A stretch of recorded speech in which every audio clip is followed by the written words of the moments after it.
All right, good evening all. My name is Patty Roberts.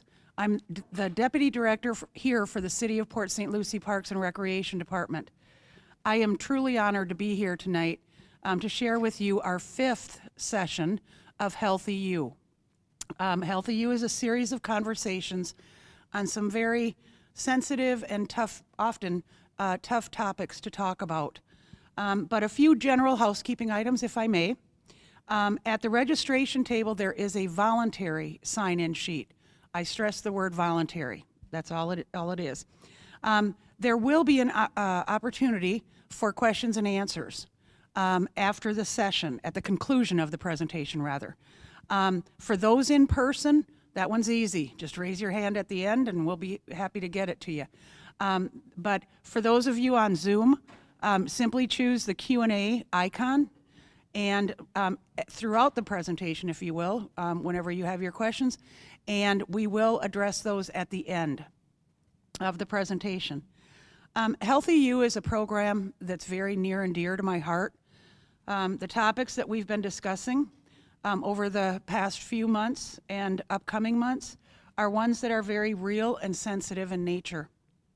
We've talked about depression, anxiety, domestic violence, trauma-informed care, suicide prevention tonight, and next month, opioid epidemic awareness.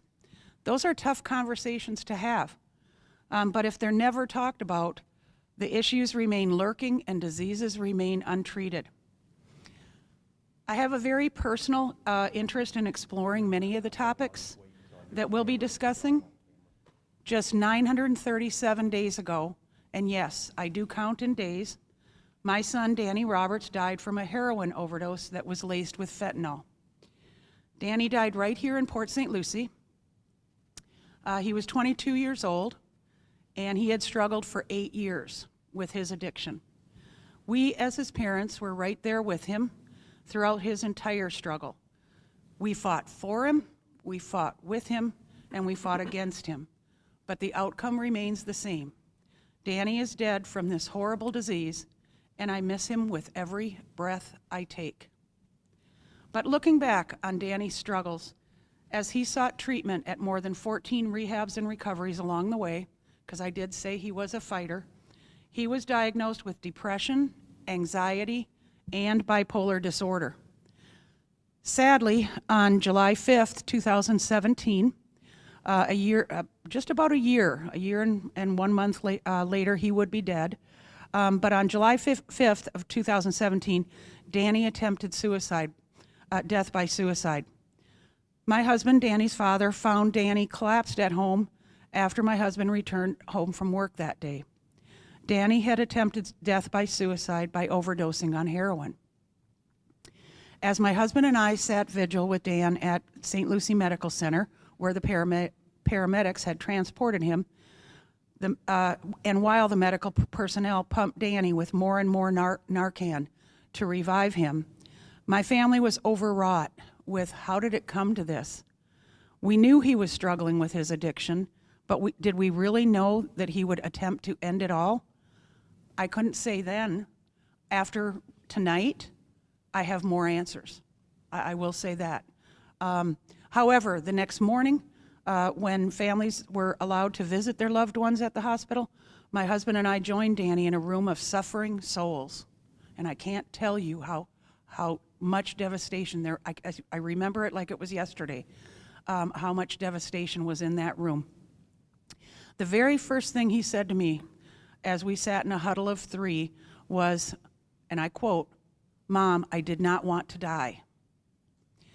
We later found a note that he had left. Danny was a prolific writer, and his very first sentence in his message to us was, "Drugs ruined my life." Of course, ignorant of the disease, I rallied with Danny as he began yet another uphill battle toward mental health. I encouraged him, saying that no, it's not the drugs that are ruining your life, but your choices to overcome the urge to use the drugs. How wrong and ignorant I was. But once when Danny was in remission, and that's my term for it, meaning that he had been sober for more than 2 years, among his 8 that he struggled, He and I had a great conversation when I opened the dialogue with, what do you think came first?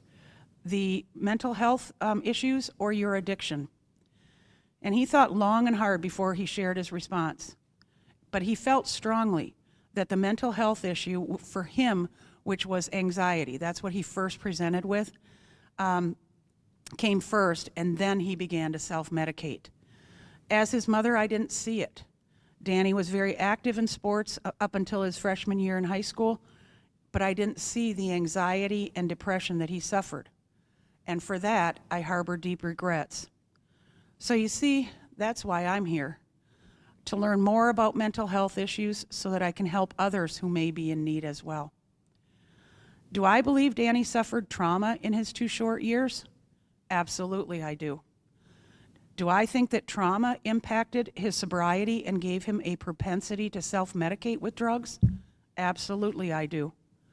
Do I feel the constant 8-year battle and the roller coaster ride of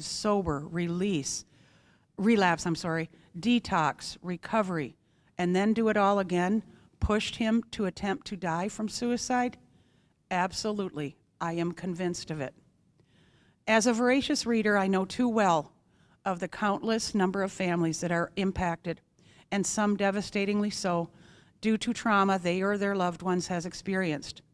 And now, throughout these days of COVID-19, and prior to the pandemic, the world in which we live in is moving faster than ever before.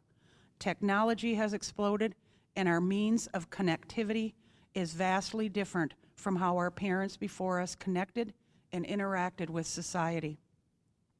Many of us, due to circumstances outside of our control, feel isolated and unconnected with our loved ones, our colleagues, our associates. This leaves us feeling depressed, out of touch, and with a weary outlook on life in general. Anxiousness has become our very way of life. As we wake up each morning not knowing what our day will be like given the pandemic. Finances, food security, housing, employment, all prove to be huge factors that can heighten and exacerbate anxiety in us all. And amid all this depression and anxiety, suicide prevention is an important and critical topic that must be talked about. Being in the middle of a pandemic heightens our emotions, and they aren't always expressed in a healthy manner. That is why I'm so very proud of each and every one of you who have joined us, both in person and via Zoom.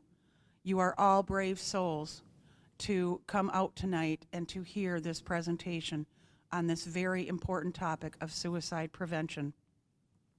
So today, it's my extreme pleasure to share with you an important message from a subject matter expert on the topic of suicide prevention. Dr. Stephen Parr is with Team Health, and he's the Medical Director of Emergency Services at Cleveland Clinic Tradition Hospital.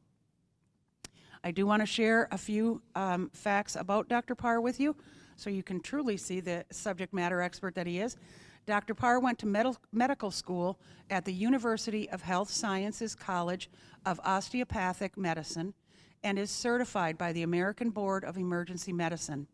He is a part of the Team Health Emergency Services, and he is a resident of the Treasure Coast for more than 20 years. He is currently the medical director for Cleveland Clinic Tradition Hospital and St. Lucie West Emergency Department, and Dr. Parr is passionate about bringing awareness to suicide prevention. So with no further ado, may I introduce Dr. Stephen Parr. Thank you very much. I appreciate that, and I appreciate you sharing your story about Danny. I think that really helps to personalize this, and it really does take a lot of courage for anybody to seek any kind of help regarding any kind of mental illness, especially with advanced depression, and especially if it's complicated by drugs or alcohol or other substance abuse. So thank you very much. My presentation is about suicide in our community, and I titled it, Take a Minute, Save a Life. At the beginning of the presentation, they'd asked me just to mention that we do have COVID in the community, so we're using COVID precautions. I have a mask on, but I'm more than 6 feet away from everybody, so I'm going to take mine off for the presentation, put it back on when I'm done. In addition to social distancing, please don't forget hand washing. That's probably at least equally as important as mask wearing when it comes to slowing the spread of COVID. So just a little bit about Cleveland Clinic, Florida. I'm part of Martin Health System. I've been with Martin Health System since 2003 and been in Florida since about 1998. Cleveland Clinic took over Martin Health System about 3 years ago, and with that, then we've added Cleveland Clinic to our name. They have also picked up Indian River, and they also have Cleveland Clinic Florida in Weston. We, at Cleveland Clinic Martin Health, we have 3 community hospitals and a freestanding emergency center. There's Martin North Hospital that's off of East Ocean and Stewart, Martin South Hospital over off of Salerno and in South Stewart, Tradition Hospital in Tradition, Florida, and then the Martin Emergency Center at St. Lucie West off of St. Lucie West Boulevard. Martin North Hospital is a 244-bed facility. We have a full-service emergency department. We were named one of the top 100 hospitals and top 50 cardiovascular hospitals by Thomson Reuters. Martin South Hospital is a 100-bed facility, again, another full-service emergency department. Tradition Hospital is a 90-bed facility, and we also have a full-service emergency department. It's our newest emergency department. The Emergency Center at St. Lucie West is a full-service emergency department that is not attached to a hospital, so we don't do surgery and we don't admit people there. Any admissions get transferred out, but it is consistently recognized as having the highest patient experience of any of our facilities. So if you ever get a chance to go there, you don't think you're going to be admitted, I think you'll have a good experience. They obviously have numerous outpatient medical centers and clinics. Here's a little map with St. Lucie West up at the top, Tradition on the left-hand side there, Martin South down on the bottom right on the Intercoastal Waterway, and then Martin South Hospital directly south. Cleveland Clinic had a community health needs assessment in 2020 where they reached out to leaders in the community to find out what kind of services that people in the community felt that we needed. COVID-19 obviously has been a really big issue for all of us, but also access to care, maternal and child health, health equity and social determinants of health, chronic disease, medical research and health professions education, and also behavioral health. Additionally, behavioral health was the most frequently discussed topic among the community leaders, and they mentioned that as either the single most important issue or a significant community health problem. Most of them felt that it was a major issue in the community because of the lack of behavioral health services and treatment facilities. There are higher healthcare costs related to treating patients with acute decompensation of their mental illness versus preventive measures beginning at a younger age. We know that. And it was also discussed in the co-occurrence, as with Danny, with substance abuse adding to the already complex nature of the disease. It's interesting, this is just a slide that shows the number of people with mental illness and the number of providers that we have in Florida versus everyone else in the United States, and then we have a breakout for St. Lucie County and Martin County. It's interesting, for every 632 people in Martin County and 674 people in St. Lucie County, you have one mental health provider. And the United States average is 440 to 1. In 2018, we had 950 hospitalizations for mental disorders in Martin County, a little over 1,000 in St. Lucie County, and the Florida average was 978. And when you look at those numbers and you look at the number of licensed psychologists on the bottom, 25 in Martin County and 34 in St. Lucie County, you can see that we really, we're really making efficient use of those resources, but we're really underfunded when it comes to those kind of resources. The prevalence of severe mental illness in Florida as of 2016, that was from the U.S. Bureau of the Census. The total adult population in Florida is 16.5 million people. The number of people with schizophrenia is 181,000, and then individuals with severe bipolar disorder, 362,000. So it gives you a grasp of the scope of the disease. There's also a group called the Treatment Advocacy Center that scores all the states based on their performance relative to mental illness. And for emergency evaluation, we got an A+. For the ability to outpatient commit people, we got an A. And then the ability to inpatient commit people, we got an F in that particular area. The areas that they looked at where we got the grade F, the inpatient laws are such that inpatient commitments are rarely or never pursued on grounds other than imminent risk of violence or suicide. Obviously, that's a place that you want to intervene, but it'd be nice to intervene long before the patients end up in that situation. Outpatient commitments practiced in some parts of the state, but variable frequency. They do have conditional release. Bed delays, we had a 7-point penalty there. Persons admitted for mental health treatment are commonly forced to wait for hospital beds to become available. Patients are commonly forced to wait for beds. In non-clinical settings, bed waits endure for more than 2 weeks. I will say that it seems like over the past couple of years that the time that we have to wait for a bed has significantly improved. I think there has been some legislative change and additional funding and additional resources and additional beds. That's been exceptional. We do involuntarily admit people at Indian River. Coral Shores has been a big help for us locally as well.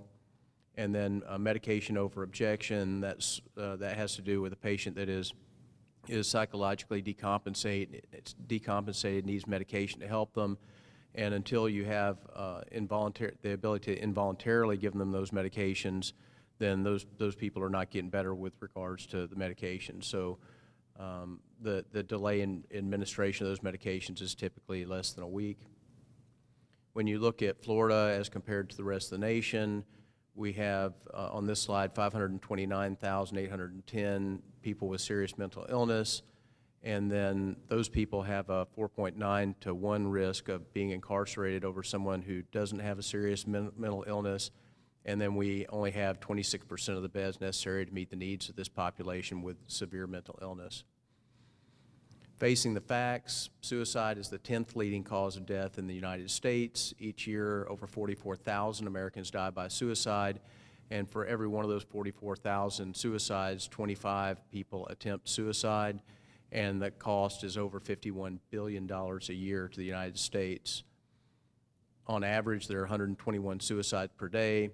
Firearms account for almost 50% of suicides. Men die by suicide 3.5 times more often than women.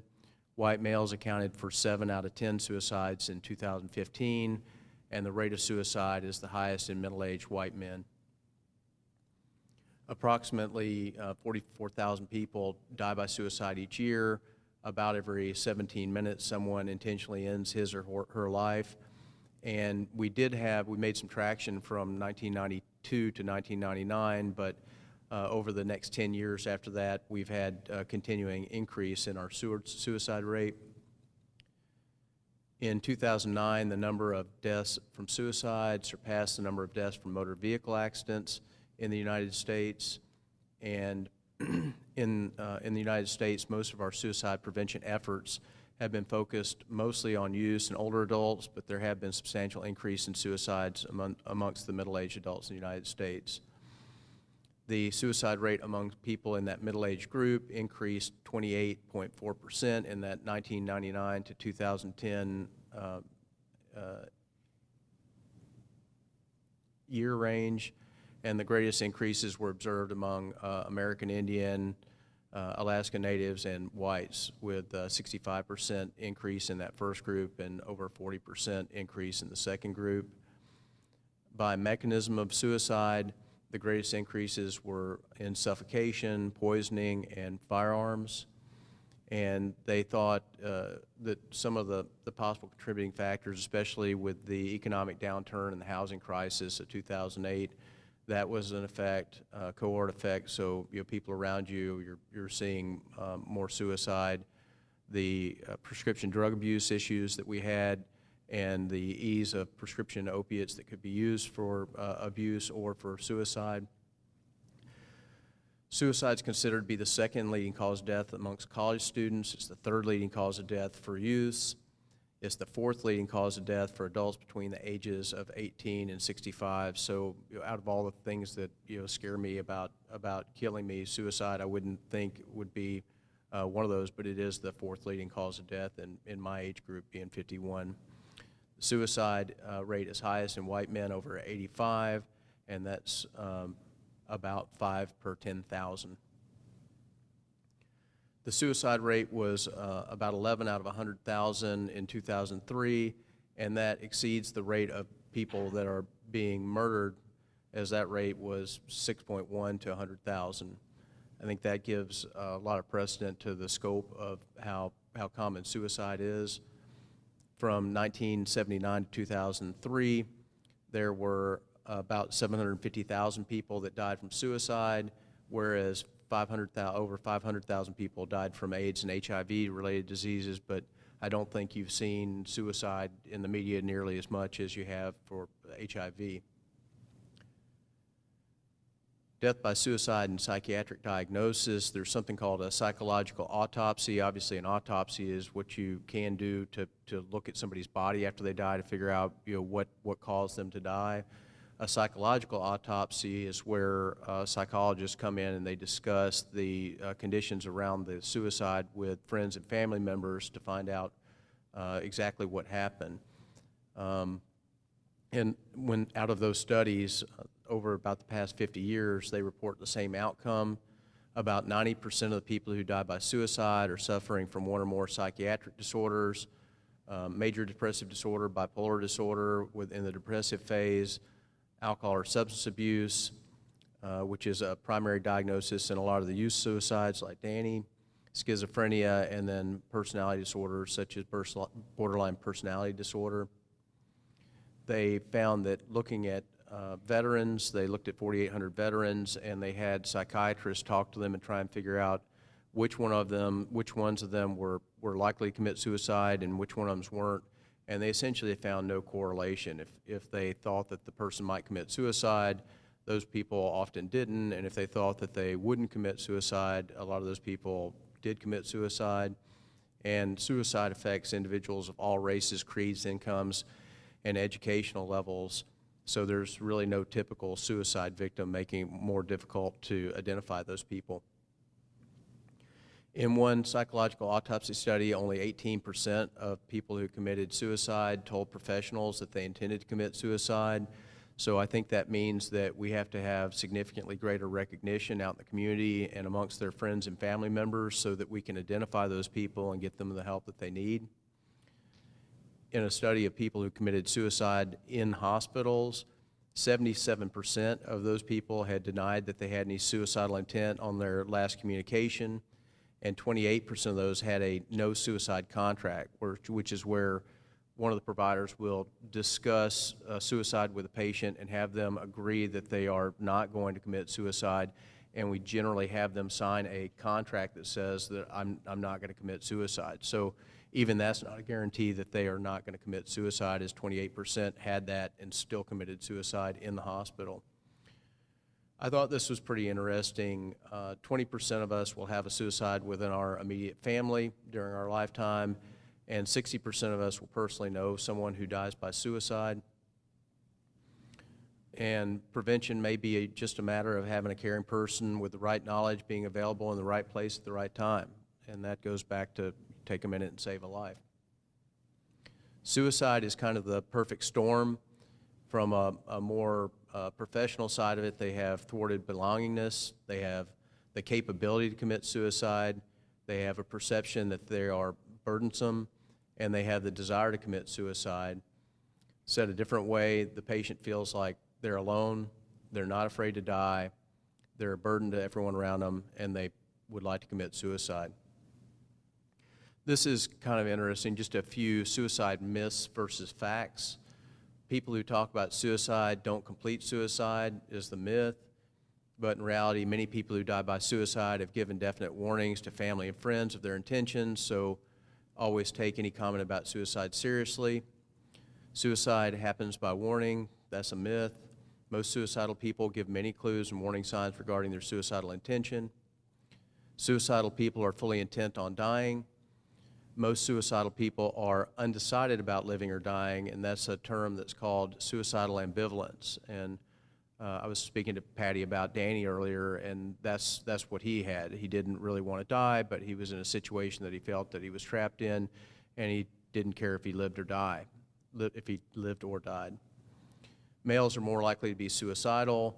You would think that because more males are more likely to commit suicide successfully, but the truth is that men complete suicide more often than women. However, women attempt suicide 3 times more often than men. This was kind of interesting. Sticking your head into an oven is an effective suicide method of suicide. That's not true. It used to be that all the gas in ovens was supplied with coal gas, which has about 10% carbon monoxide in it, so you could kill yourself. Anymore, that's not the case. There's no carbon monoxide in the gas. Another myth is that asking a depressed person about suicide will push him or her to complete suicide. This is a really important one because when you see those warning signs or you hear somebody contemplating suicide or mentioning signs and symptoms of severe depression, you definitely don't want to be the one to push them over the edge.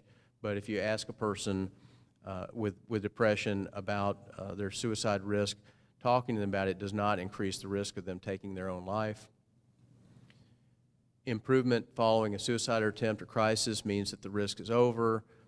I think everybody understands that's a myth because most suicides occur within days or weeks of their improvement when they have the energy and motivation to actually follow through with that. And that's because of the underlying issues that cause people to be suicidal. They don't go away, in a day, a week, or a month. Once a person has attempted suicide, the pain and shame will keep them from trying again. That's another myth. The most common psychiatric illness that ends in suicide is major depression, which is a recurring illness, and every time a patient gets depressed, their risk of suicide returns. Sometimes a bad event can push a person to complete suicide. Usually suicide results from those underlying serious psychiatric disorders, not just a single event. Suicide occurs in great numbers around the holidays, November and December.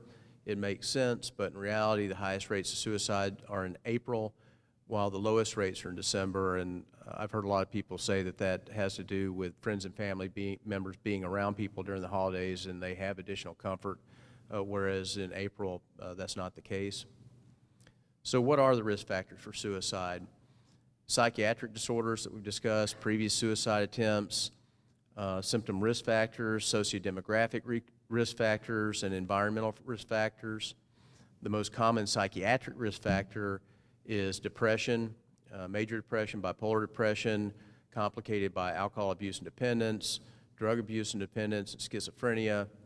So, and any of those are significantly worse when combined with drug or alcohol abuse.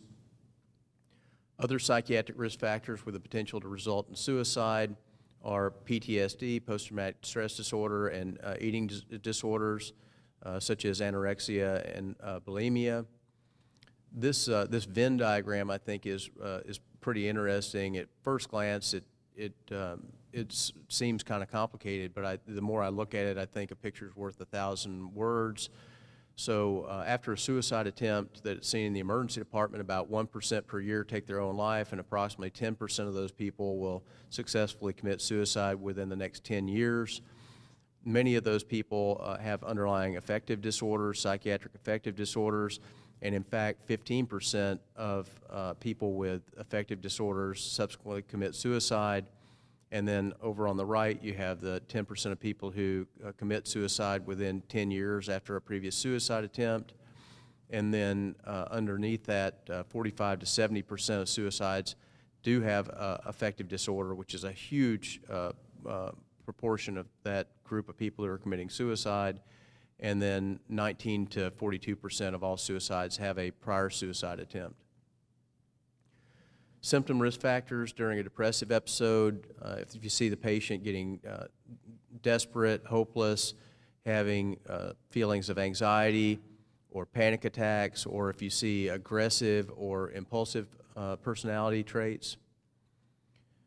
Those also, if you see that people have made preparations for a potentially serious suicide attempt, or they've rehearsed a plan during a previous episode. A lot of the time these people get better at it, unfortunately. If they've had a recent hospitalization for depression or have acutely psychotic symptoms, which is more important when they're in a hospitalized setting. Other risk factors, major physical illness, especially recent, chronic physical pain, a history of trauma, abuse, or being bullied, a family history of death by suicide, drinking or drug use, and being a smoker. Socio-demographic risk factors, male, being over 65, being white, being separated, widowed, or divorced, living alone, feeling isolated, being unemployed or retired, or having an occupation as in the health-related professions such as dentists, doctors, nurses, social workers, and that's especially high in female physicians. And some of the things that go to the background of that is that those can be relatively high-stress positions. A lot of those people turn to drugs and alcohol to help them deal with high-stress situations, and then if you add on a psychiatric disorder on top of that, then that puts them at high risk for suicide.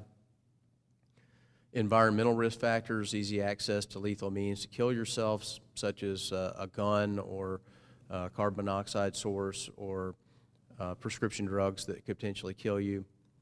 Local clusters of suicide that have a contagious influence, that's kind of one of those things that you see with high school kids, and one person kills themselves, and then you'll see other people follow suit. So preventing suicide, take a minute, save a life. So this is nice. This is education within our community. We also have, we need to increase screening. We need to encourage people to seek treatment when they're having issues, both as an outpatient and emergently.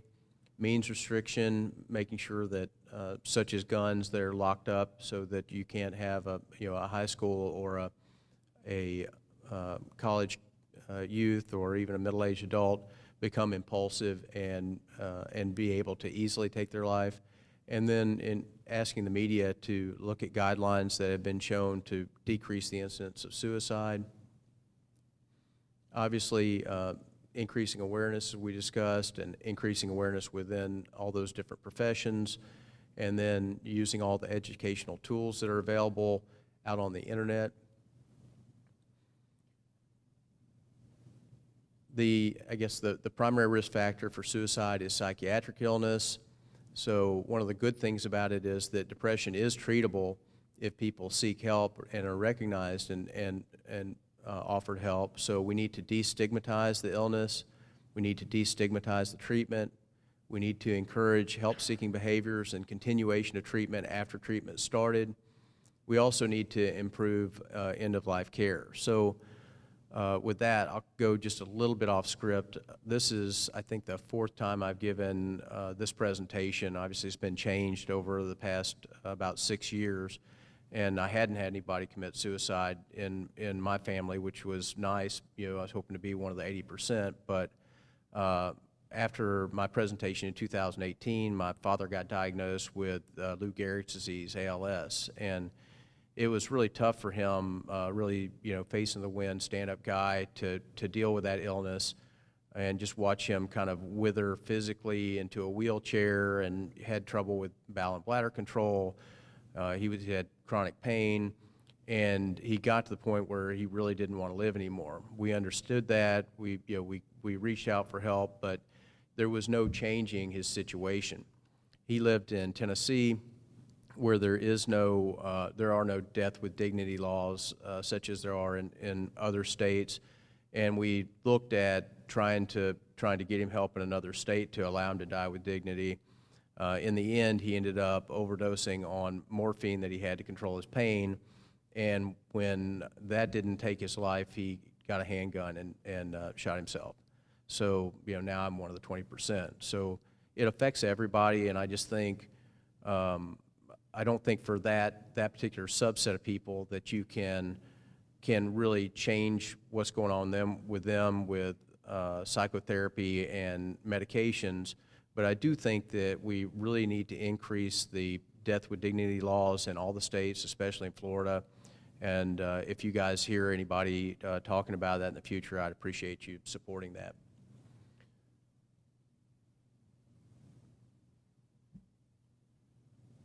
So with regards to education regarding suicide, it's the American Suicide Prevention Group. They're at www.afsp.org. You can pull them up easily on the internet. There was a good college film, The Truth About Suicide. If you haven't seen that, you're interested, that would be something interesting to take a delve into. And then there actually is a teen PSA newsletter and PowerPoint presentations that you can get from the AFSP. There's also the National Institute of Mental Health, Center for the CDC, Suicide Prevention Resource Center, and the American Association of Suicidology as additional resources. With regards to screening, there's a bunch of these different screening tools. Most of them have to be done in conjunction with a counselor who will review the outcome of those. They do have National Depression Screening Day, where they actually screen a lot of college students, and that's done to a bunch of high school students, and that's done to help identify people who are at higher suicide risk and try and get them some help before they end up taking their own lives.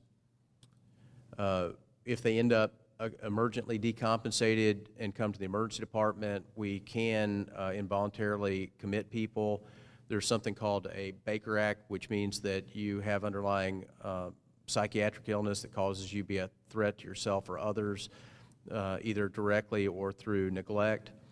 And we can involuntarily commit someone and force them to have inpatient therapy.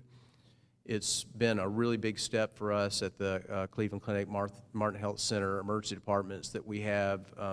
We don't have enough instances that we can have an in-house psychiatrist at all three hospitals, but we do, through the advent of telemedicine, have the ability to have a psychological consult for anybody.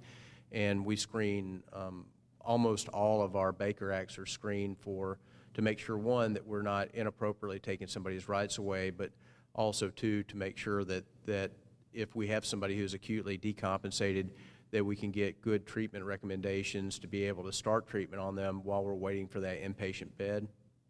And then there's something similar with regards to Marchman Act, which has to do, it's the same thing, a person's a threat to themselves or others because of substance abuse, and we can do the same thing and voluntarily commit those people. And as we had spoken about before, it's very common that people who are acutely decompensated psychiatrically, especially if they're suicidal, also have concomitant substance abuse issues. So we can pair substance abuse treatment with a Baker Act. They don't have to be under both of them, but to get them help for both of those issues. So treatment for people who have underlying psychiatric illness and are contemplating suicide, obviously antidepressants are one arm of that therapy, and then also psychotherapy. Unfortunately, only about 20% of medicated depressed people are adequately treated with the antidepressants. And some of the reasons that are proposed, obviously a lot of those medications have side effects. A lot of the people who are having psychiatric illness don't like the way they feel when they're not having decompensated psychiatric illness. There's also a feeling that they're having a lack of improvement. Many of those medications take time to work. And additionally, I'll mention that the side effects, many of those improve over a period of about 3 days to a week and maybe come back a little bit with dosage changes, but a lot of those side effects are temporary.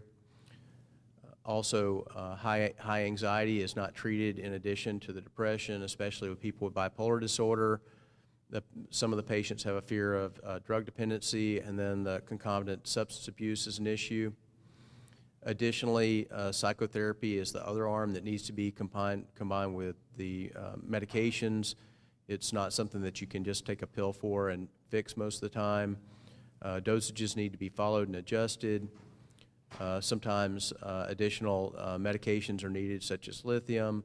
And then there are other options, electroconvulsive therapy and other somatic treatments that can be added on, again, for people who are severely ill. The research shows that when it comes to treating depression, all therapy is not created equally. If you apply the correct techniques, you can reduce suicide attempts by 50% over about a 1.5-year period. And to be effective, that psychotherapy must be specifically designed to treat depression. It needs to be relatively short-term, and it needs to be structured so that a therapist is able to give step-by-step treatment instructions to other people who are going to be following that patient, and then to implement those, the teaching of those techniques. Regarding means restrictions, firearm safety is important, construction of barriers at jumping sites. We actually do have quite a few people that jump off bridges in Martin County and St. Lucie County. Detoxification of domestic gas, which has already happened, and then I was going through my slides again, and improvements to the use of catalytic converters in motor vehicles, and I thought it was they just took like nitrates and sulfates out of the exhaust, but they actually feed oxygen back into the exhaust plume and run it through a catalytic converter to convert the carbon monoxide to carbon dioxide, which is not a lethal gas. Thought that was interesting. Restrictions on pesticides so that it's difficult to get your hands on those and kill yourself. And then reducing the lethality or toxicity of prescriptions. We've done a really good job of that over the past 10 to 20 years in medicine, and also looking at even Tylenol. The dosage that you're able to put into a bottle is generally kept low so that you'd have to have multiple bottles of things like that to be able to hurt yourself. Change in packaging of medications to blister packs. Again, it takes away that ability to be impulsive and take your life, because you have to go through a blister pack to get enough of the medication out, and hopefully people reconsider what they're doing while they're doing that. And then restricting sales of the lethal hypnotics. With regards to the media, encouraging implementation of responsible media guidelines. There are recommendations on that afsp.org website. And just keep an eye on how suicide is portrayed in the media, both in TVs, movies, and advertisements. Recognizing, especially in that youth group, and especially with COVID, we've got a lot more of a web presence, a lot more of a web social presence. So there are, as sick as it is, there's suicide chat rooms where people will instruct you on how to kill yourself and even make suicide pacts. There's even people who may try and support you in your decision to commit suicide in those places. You may remember the TV series 13 Reasons Why, where it was a fictitious story where a girl had committed suicide, and then while she was contemplating suicide, she had put together a bunch of 13 cassette tapes and sent them to her friend, and the friend got that after she was dead. And the series looked at things that cause stress to people in high school, things like bullying and jock culture and substance abuse, gender issues, that kind of thing. So the key takeaways from this talk, obviously you can help. Know the warning signs, know that intervention is key, recognize that most people that are suicidal really don't want to die. They just have that ambivalent disinterest and really just want their pain to end. About 80% of the time, people who kill themselves have given signals or talked about suicide. Looking at major depression, when major depression is more severe, you may notice an unrelenting low mood, pessimism, hopelessness, desperation, anxiety, withdrawal from those around them, or sleep disturbances. So the 3 basic steps are show that you care, ask the person about suicide, and then get help. take all suicidal ideation seriously, and if you're concerned that someone may take their life, then trust your judgment. You're probably right. Be sure that you listen carefully, and then you can reflect what that person is saying back onto them so that they hear what they're saying to you as well. Obviously, use language that's appropriate for the age of the person involved. Don't worry about doing or saying anything that's exactly the right thing. It's very difficult to do that.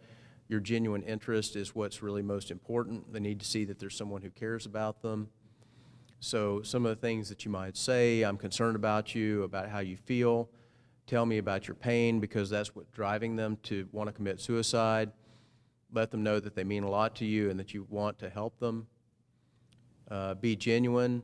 I care about you, about how you're holding up. I don't want you to kill yourself. I'm on your side. We'll get through this. And then step 2 would be to be direct but non-confrontational. Don't hesitate to raise the subject. We noted earlier, talking with people about suicide won't put the idea in their head. Engaging that person, just ask them, are you thinking about suicide?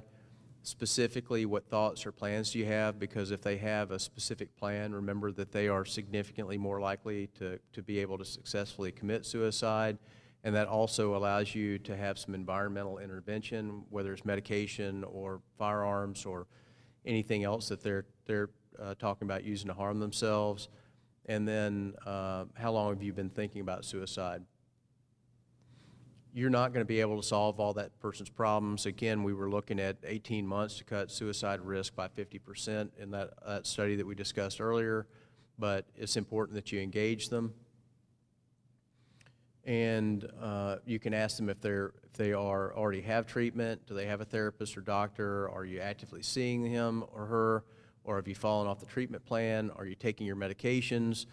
Which again is not enough medication or noncompliance with medication is a big factor in people who have serious psychiatric disorders that lead to suicide, and that intervention a lot of the time can help. Obviously you want to get help, but you don't want to leave them alone if they're actively suicidal.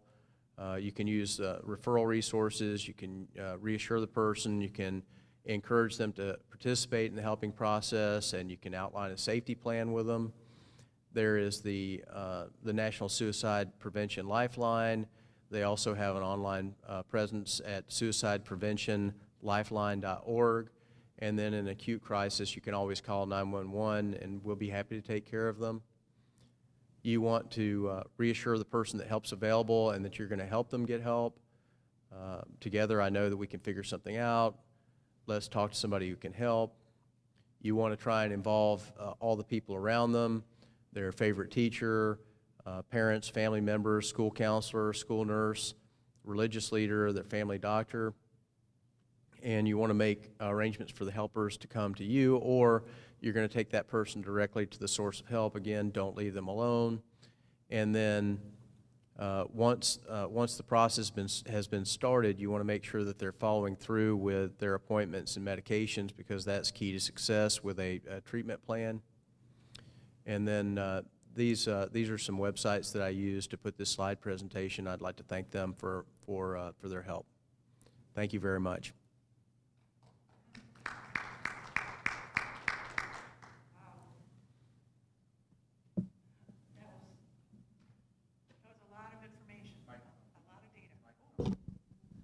I'm a rookie here, I'm sorry. That was a lot of information, a lot of great data. A lot of it, for me, really validated the experience that I had gone through, because I truly believe, in my instance, Danny did not want to die that night. He didn't. He just didn't want to be in that pain anymore. And I'm so sorry to hear about your own father, because that's a pain as well. That's what he's trying to eradicate, was that pain. And I also think it's very important, and that's why we're all here to talk about these conversations, is, and the doctor touched on it, is eradicating the stigma, okay? How many times do we hear commit suicide, okay? Well, the word commit, right there, the language alone doesn't help to eradicate the stigma. Death by suicide, attempt suicide, that type of thing. And it's no different, the journey that I've taken for substance use with the addiction term. We need to eradicate that stigma too for those suffering from a substance use disorder, and take that negativity, if you will, and turn it into something positive, because like the doctor says, there are resources out there for people who are suffering. And again, that's all these mental health, healthy you conversations are about. So is opening that dialogue, recognizing that those of you who have joined us in person, via Zoom, anyone listening to this, you are not alone. There are others. And for me, that would have helped immensely to at least have known that.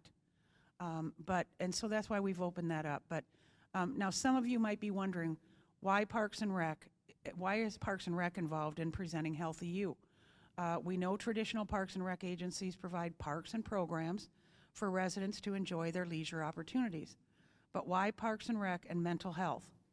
The reason why, for me, is very simple. It's our commitment to serving our community in whatever capacity in order to advance and foster healthy lifestyles for everyone in our community. And I will take this opportunity, the same as Dr. Parr did. We are not here in Healthy You to sell you fitness memberships. I'm not here to sell you camp, registrations for your children for summer camp. Dr. Parr is not doing the exact same for Cleveland Clinic. We are here simply to get the message out there that people want to be connected in society. This is a tough time, I get it, but we can connect people to these resources, and they're free. They're just like tonight. It's a free program. Come and open the dialogue, hear the conversation. But we do hope that some of you will join us, as many as possible, for session 6 of Healthy You, which is going to be, I do have flyers here for the in-person people, but that is going to be April 9th. It's a Friday night as well, same time. And the topic there is going to be on opioid epidemic awareness. We have done 2 public forums here in the city of Port St. Lucie, either fortunately, unfortunately, extremely well attended, but we have a panel of subject matter experts to do that as well. And that is the final point that I will offer out on Healthy You. Healthy You is not about Patty Roberts. I'm not an SME. I can't speak the way this gentleman just did.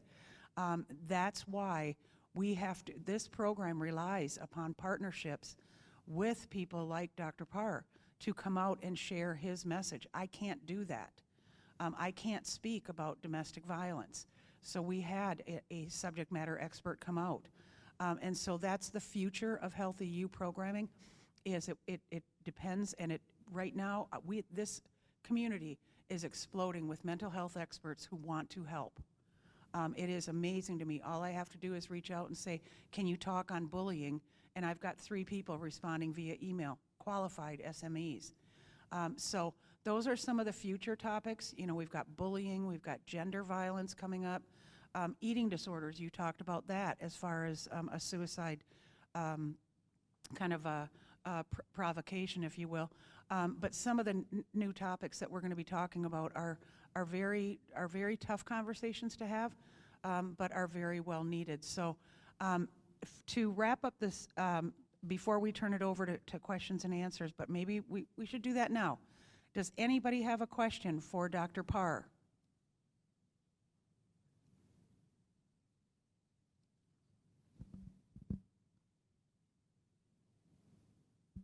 I see no questions on the Q&A either.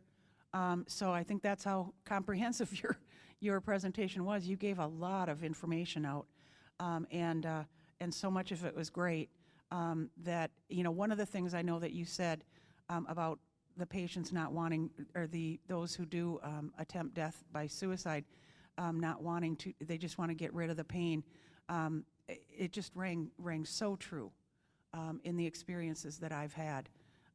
That I will remember that one from this presentation. So And the fact that 1 in 5 will experience in their lifetime death by suicide among their family members. Is that correct? Yeah, close family member. Wow.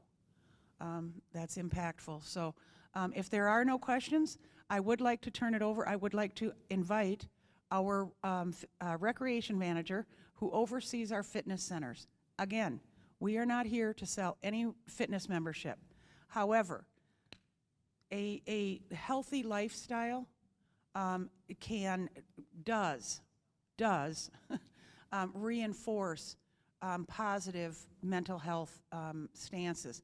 So with that, if I could invite Ann Stadius up just to give a very brief, practical message of fitness and well-being for the community.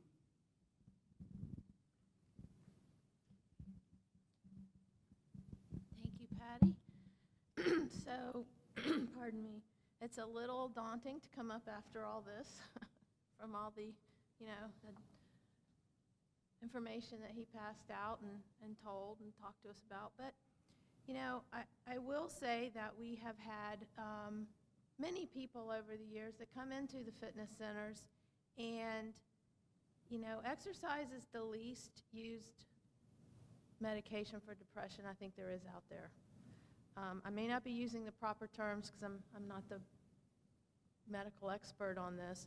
We see people who come in and I don't like to work out. I never have worked out. I don't, And after a couple of weeks, they're like, I do feel a little bit better.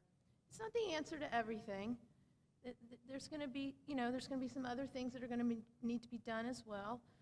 Support of your family, support of your friends, support of the medical profession. But doing something for yourself, it'll help you. Doing something as simple as coming and walking on a treadmill, it releases, good things in your brain that help to make you feel better. And, having said that, I always encourage the buddy system when you exercise because I may not feel like doing it one day. But, I see 2 people smiling here. This might be ringing a bell.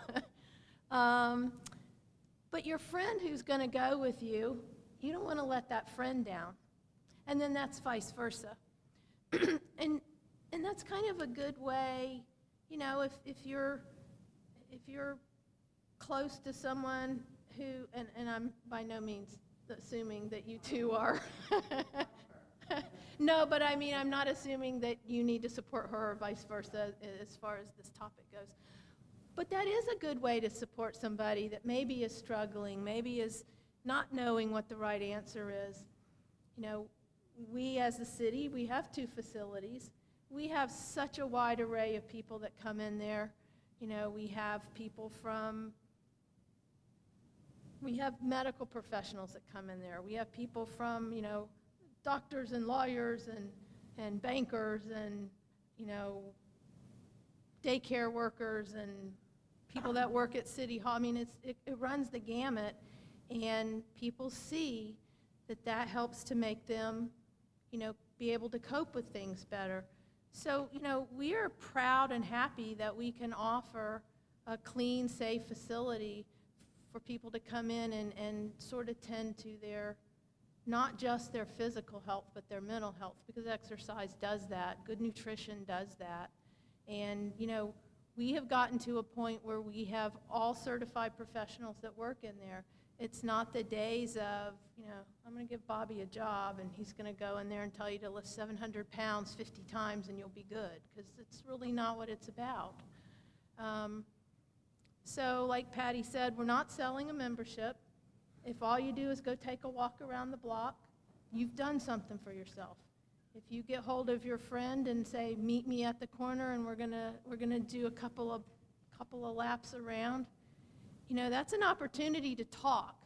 And I think talking is probably a very important part of this. People keep it to themselves because they're concerned that they shouldn't say it, or they don't know how it will be received. I was just talking to someone who has to go, unfortunately, out of town a close person in their family passed away and they have to go out of town, and they're concerned that it's a 15-hour drive and maybe they should fly and all this. And you know what? The drive that you two are going to take is going to give you the opportunity to talk or not talk, to decompress some, to just kind of, get your sea legs back. Just kind of, you've got to do this thing, and you're going to do this thing, and you want to do this thing, and but it's okay, Just take the drive, get home, you'll be good. And, exercise is kind of like that. It gives you the opportunity to feel better about yourself. You did something for yourself. So I'm not an expert on this topic. I like to think I'm an expert on exercise, but I'm sure there would be people that tell you that I'm not. But if you try it, you can do it home. Patty loves it when I tell the story of, we have a lot of seniors that come into our fitness centers, and the body starts to not respond the way we'd like it to as we get a little bit older, but there are a lot of things you can do. You can lean against your counter while you're waiting for your coffee in the mornings. You can just do little push-ups. That's helping you, Maybe you just walk to the mailbox 2 or 3 times a day. Do what's right for you, but do something. The body's meant to move, and when you move it, it always feels better. Get a friend to go with you and talk to that friend, and now 2 people feel better. And if there's anything the city's fitness centers can do for you, we have one over here, and we have one at Mid-Florida Event Center, and we love to help people. We don't really care what it is. Come in there and give us a challenge, and we'll see if we can help you. Thanks for coming out tonight, and I hope that you found something in all of this that's, that's really beneficial. Obviously, a lot of the things that this man said are super important. Patty telling her story is important. Everybody listening and telling their stories are important, and we appreciate the opportunity to show these things to you. So thank you very much. Love how practical that is. Doctor?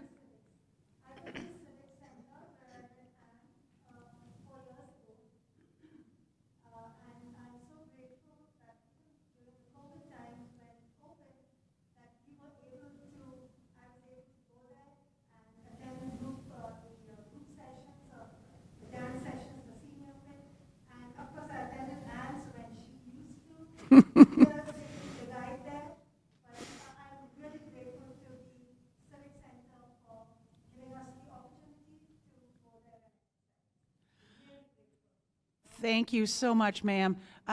For those joining via Zoom, we just had a comment from the audience. A lady who is a member over at our Mid-Florida Event Center, Fitness Center, and she expressed her gratitude to the city for keeping the fitness centers open, doing so during COVID in a safe and hygienic manner, and this woman frequents a lot of our fitness programs over at the Mid-Florida Event Center, and just was saying very positive things. So thank you so much, ma'am, for saying that. I truly appreciate it. There are a couple questions coming in through Zoom. The first one, doctor, is, are teens experiencing gender dysphoria at higher risk for attempting suicide? That's a really good question. I've seen some data on that. The data that I've seen shows that they don't have a higher incidence of suicide than their peers with regards to suicide risk before or after gender reassignment. I believe they do have a higher risk of suicide overall, but please don't hold me to that. Thank you for that. The next question is, what is the best way to match a depressed person dealing with a chronic illness with the right therapist if they have tried 3 or 4 therapists that were not knowledgeable about chronic illnesses? It's difficult. I think I see a lot of that with all kinds of diseases in the emergency department, and one of the things I think you have to be careful with is that you're seeing someone for a particular problem and you haven't had resolution of that problem, so that you go to another person. a second opinion is always a good idea, but what we see a lot of the time is that somebody leapfrog from one provider to another provider to another provider, and ultimately end up in the emergency department if I'm seeing them. And then my question to them is, what did your provider say when you told them about what you're telling me now, that you aren't better, that you did all that, and that, well, I didn't go back to see them. And there's other things that can be done, but you don't go all the way to step 10 when you should really be at step 3. So unless they know that you're not getting the result that you think you need, then there's no opportunity for them to have that discussion. Mm-hmm. So, I mean, ask around, word of mouth, find a good person, but realistically, staying with one person and going back to the point where they throw up their hand and say, look, there's nothing else I can offer you. I've done everything I can do. At that point, you're going to have to go to somebody else. Thank you. And then we did have one of the final comments was that what a great presentation, how informative. No question, but that was a comment on the Q&A, so I wanted to share that with Doctor. Any questions in person? There's no more via Zoom, so we'll close it out. I just want to say that the Port St. Lucie Parks and Rec Department is honored and privileged to have the daily opportunity to provide this community with parks, amenities, and programs that increase the quality of life in the city and enable our residents and ourselves to learn, grow, and serve every day. Every day. Thank you for coming out. This was a tough conversation. Everyone is brave and courageous. And there's one more comment via Zoom. Culture competency plays a big role in getting the right therapist. It's a comment. Culture competency. I don't really know what culture competency means in that context. Culture competency plays a big role in getting the right therapist.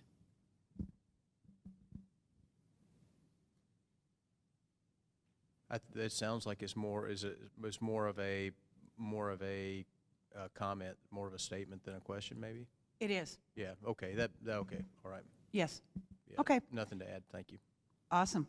All right. To the group here, thank you, and via Zoom, thank you all for joining us tonight. I hope it was worthwhile, and we look forward to seeing you at future sessions. Thank you all.